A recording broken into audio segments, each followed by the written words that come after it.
another episode of the Self Help Us podcast, where we help ourselves to some good mental health. This week, we're talking about a digital detox that Sophia and I did over the past week. Sophia, say hi. Hi. I'm also here. I'm not like a puppet that Priya just set up next to the mic. Sophia, as you guys know, is my lovely co-host. Can you imagine if that was like the twist ending to this podcast? Like you were just by yourself this whole time. I was just doing a secondary voice. That would be so weird. Oh, that would be amazing. Should we do that? Should we introduce a third character in this little podcast of ours? And then be like, surprise!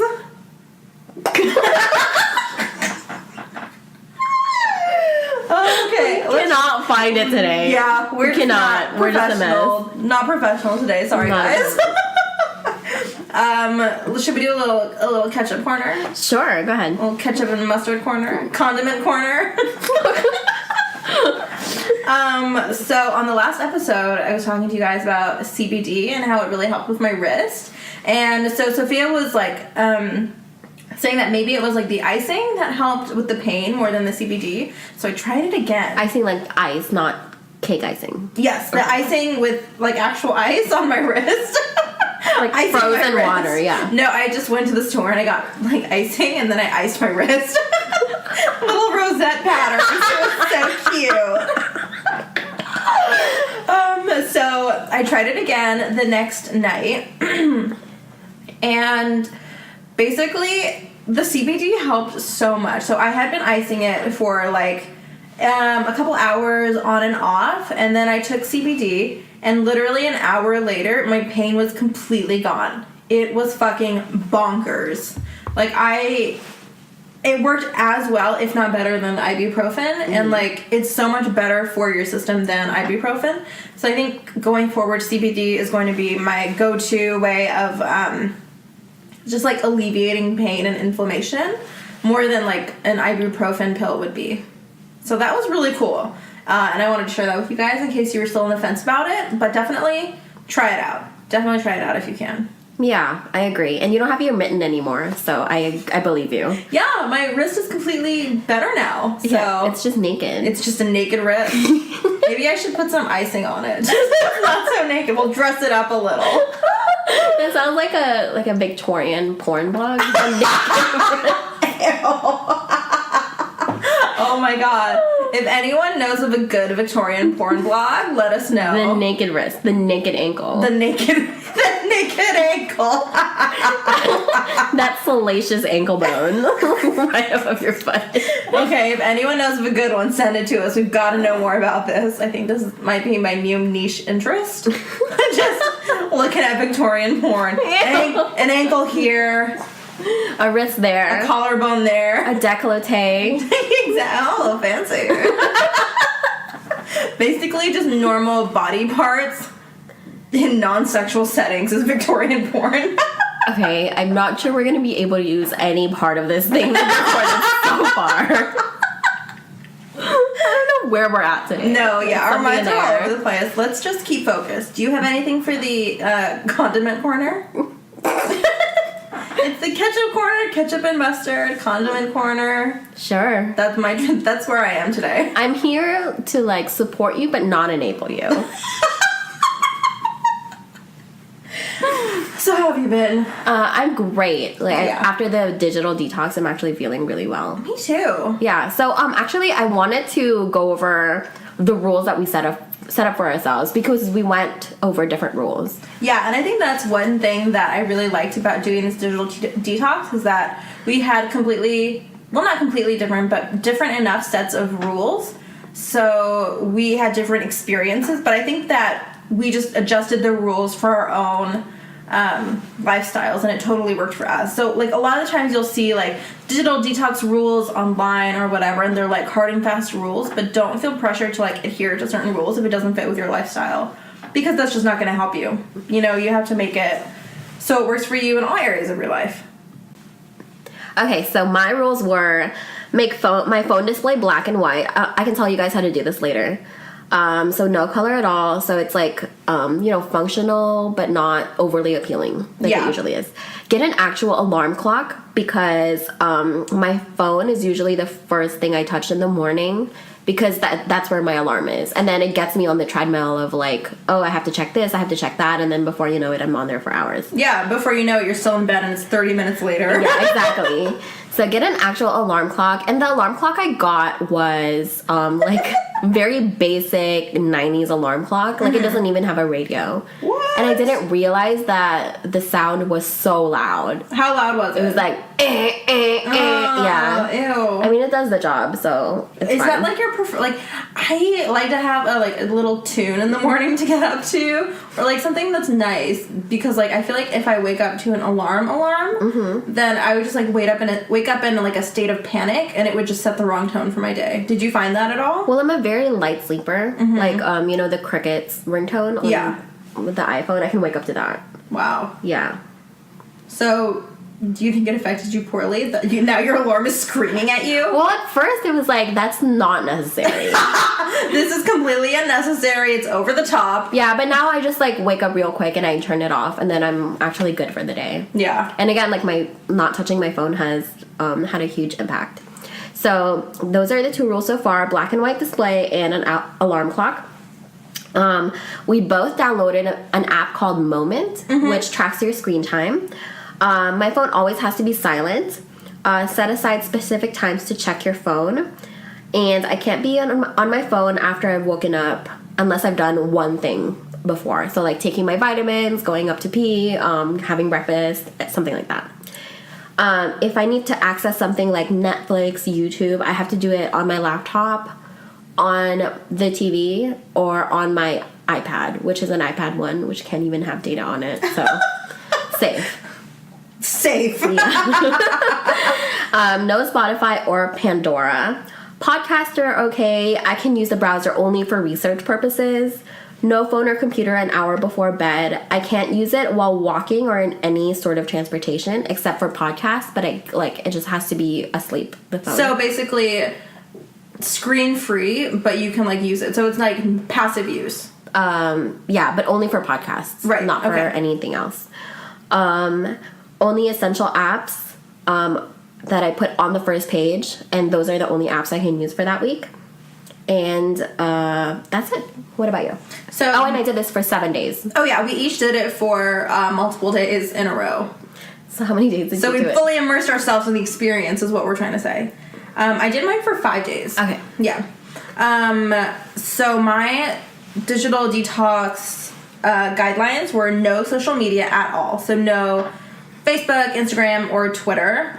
No visual media consumption, which just means like no movies or TV shows or like music videos on YouTube or anything like that unless it was after sunset, which is like around 8 o'clock. So I would have to wait until after 8 o'clock to do any like TV watching or stuff like that. You're like a media vampire. Yes, I am a media vampire. I said no news articles at all, which also means no BuzzFeed. And I didn't realize how much BuzzFeed just like sucks up time. Oh my god, like BuzzFeed, Reddit, Twitter. It's the scroll. I call it the scroll. Yeah, the never-ending scroll. Yeah. Music, Kindle books, and podcasts were okay for me. So, you know, those were the only like handheld screen things that I did. But like music and podcasts are mostly just like passive consumption. I use my computer and obviously the internet, but only for certain things like the Google Suite, doing any and all podcast work, because I love you guys, obviously. Like Amazon and like workout videos and any type of research like Sophia said. So like Wikipedia, Goodreads, any kind of Googling. You know what Priya said to me before we started recording? I mentioned to her that I barely use my Goodreads app. And she said, "What are you talking about? You're wild." And I'm like, she's just like reading books willy-nilly without like... knowing or like tracking or like organizing her read and like TBR list. Yeah, I'm like the girl your parents warn you about. Yes! I'm like reading books willy-nilly out there. Fucking wild, guys. It's totally wild. I just need you to know that Priya is not being ironic right now. She's very serious. What are you talking about? I think by this point in the podcast, you guys know that I'm very, like, organized, list-oriented. I like stats and tracking shit. I do too, but I've never met anyone who, like, gave me shit for not keeping track of the books I've read. I've never met anyone who out-bookwormed me. Oh. You have met your match, Sophia. Okay. And she also gave me shit for not having a photo on my Goodreads profile. Yeah, what the fuck? This is your profile. What are you talking about? Okay, so one of my friends the other day, this is a total tangent, by the way. Yeah. But one of my friends the other day texted me. She was like, oh, I still need to get a library card in San Francisco. She's been living here for 2 years, and she doesn't have a library card? How fucking wild. Like, who are you even? Who doesn't have a library card? Come on. I want you guys to know that I love Priya so much. I love her so much. Despite of this? No, or because not of this? despite of it. Because of it. Like, these little moments with you. Anyway, we can't get too mushy. Okay, back to your rules. Let's get back on track. But guys, seriously, who doesn't have a library card? Anyway, that's the last I'm going to say about that. I go back to what I was saying, which was allowed computer and internet use. So different sites that were okay for me on the internet. And, like, I have, like, my bookmarks on my browser. But for a lot of them, which is like Facebook is bookmarked, I just redirected it to Google. So it was kind of cool instead of like getting rid of it, because I could see like how many times I would click on Facebook without really thinking about it or like actively doing it.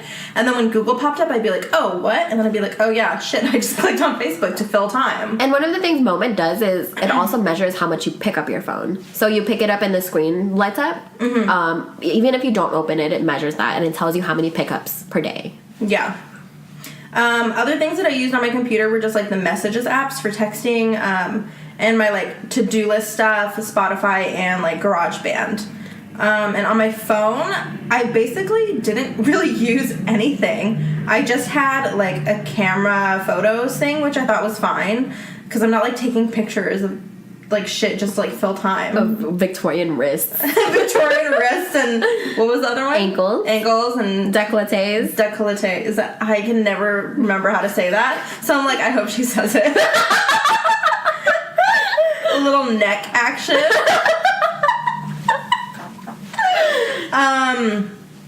Yeah, that's basically all I did on my phone. Oh, and I also use like the period tracker app, but like that's a necessity. So yeah. I'm not an animal. I'm not an animal. I'm not a savage. Okay. I have a Goodreads and I track my period. I know you're making fun of me, but that is like incredibly accurate. Because okay, so like for my period tracker app, guys, every day, like sometimes I'll have like a little like day where I'm just kind of annoyed at everyone, and then I'm like, oh, is it because of my cycle or is it because I'm just annoyed at everyone today? So I like to go on and see where my cycle's at and see how I'm feeling and note it down. No, that's very productive. Do you not do that? Do people not do that? Because I don't get a period. Oh, that's true. Yeah. Well, you have Nexplanon. Yes. Okay. I have an IUD, but I still get like my cycle. There's just no annoying stuff. There's no blood? Yeah. No, but I can't tell where my cycle is then. Oh, for me it's very easy to tell because I get very irritated for 4 days in a row, and then I'm like, oh, that's my cycle. And my skin gets annoying. Well, I get those all the time. It's just like I can't tell if it's just like a regular bad week or it's like a cycle type of bad week. Oh. I told Bria before that like I wish my uterus had a little light, and then like when my cycle came on, it would just like ding ding. That'd be so. Yeah. How convenient would that shit be? I know. It'd be so convenient. Get on it, God. Get on it. God/redacted/ Okay, and then the last two things that I did were I also turned my phone display black and white, and I also used Moment to like track how long I would be on my phone every day. Yeah, and we use the free version of Moment. The premium is $3.99, but I think that's next level. Yeah, we don't really need that right now. Yeah. And I've also been using Moment for a really long time, so it was kind of cool to be able to see like what my phone use used to be like, and then what it was now. So the comparison was really interesting. Yeah, before I used Moment, it said that I was spending 4 hours a day on my phone. Which is like 4.5 hours. Which was honestly like less than I expected.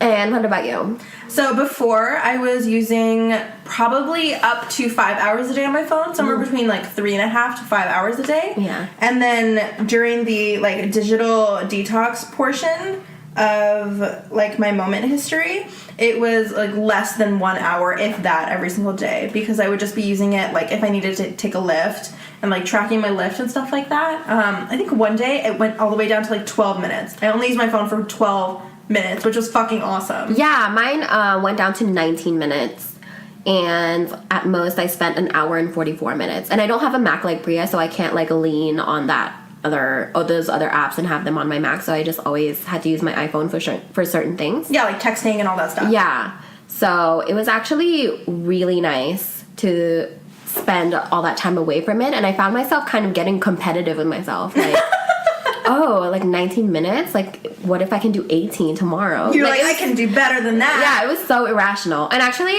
there was one incident this week where maybe I should have spent a minute more on my phone, because what I did was I looked up my schedule, and then I set my alarm. I wrote it down, and then I set my alarm according to what I wrote down. And what happened was I set my alarm to the time I should have left. No! Yeah! And it wasn't my usual schedule. So, like, I was just going through the motions of the day, like, assuming, of course, that I am on time, because I am, always. And somebody on the train platform asked me for the time, and I was like, oh, it's 9, da-da-da. I'm like, wait. Hold on. I'm supposed to be there right now. You're like, well, shit.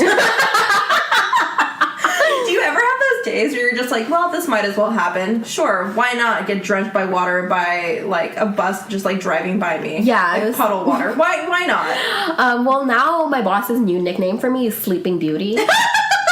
That's hilarious. Every time I come in now, she calls me Sleeping Beauty. Oh, my God. So, there are worse nicknames, though. There definitely are. So the reason why we wanted to do this was we wanted to see how this would affect our days, our mental health. And I know a lot of the things that you can access on your phone are things that are actually bad for you in the long run. So we wanted to see what this would be like. And what about you? Do you have the same thoughts about it?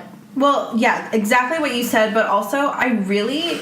You know, I don't think that I realized, especially before this, like, digital detox week.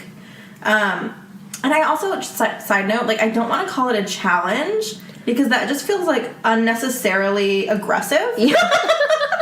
It was just, like, a week where we decided to do... It's an exploration. Yeah, it's more of an exploration, an experiment. It's not, like, hard and fast rules or whatever. So, yeah, going into the digital detox week, I... pretty much thought that, like, I will just have, like, better mental health and stuff, but I didn't exactly know, how that would happen. So, you heard us earlier, like, we canceled out a bunch of stuff. No social media, no... Yeah, no social media for me either. Yeah, and, like, no, like, TV, unless we were, like, only doing that. Mm-hmm. And I have to say, like, my mental health has improved to the point where I'm, like, now becoming, like, suspicious of it. You're like, this is too good. Yeah, I just don't, like, I don't believe that I feel as good as I do, which is, like, so fucking freeing. Like, I haven't felt like this in so long. Yeah, you guys, this literally changed my life, and I'll never be the same. Yeah. I mean, I'm probably going to go back to some of the things I used to do before, but it's not the same. Like, this morning, it was the official end of the digital detox. I kind of went on the things I usually read, the blogs, and, like, I didn't like the feeling that I was feeling while I was reading those things. Mm-hmm. It was just like a race to the end of the scroll. Yeah. Like, I was just like, oh, I had to catch up from before, and then what's the point of that anyway? I know. Like, who are you competing with? And, like, what was important to me from this detox is also, like, before I would spend time on my phone, and I'd feel uncontrollable. Like, it was almost like an addiction. And after, I would hate myself for it. But I couldn't stop. So I just wanted to stop for 1 week and see what it would be like to get out of that trance. Right, kind of just, like, return to baseline. Yes. but like do it in a very like conscious and like planned way. Yeah, I compared it to like, it's like eating junk food. Like when I'm scrolling, like it's filling something, but it's not really satisfying in a long-lasting way. Yeah, that's actually a really good way of putting it. I felt exactly the same way. So should we just like get into it and talk about stuff? Sure. All right. Well, one thing that I thought was super important for like me personally to do was, I don't know what the antonym of multitask is, but like Unitasking? single tasking. Yeah, like unicorn, unitasking. Well, there's no such thing as a multicorn. What would that even look like? You know what? Whatever you want, honey. Okay, so I basically just focused on one thing at a time. Yeah. And I, like, honestly, like, my attention span improved. And I started to fully enjoy whatever I was doing. And I found that a lot of things became more of, like, the flow activities that we talked about in episode 4 when we talked about the Happy documentary. But things that weren't necessarily, like, enjoyable or hobby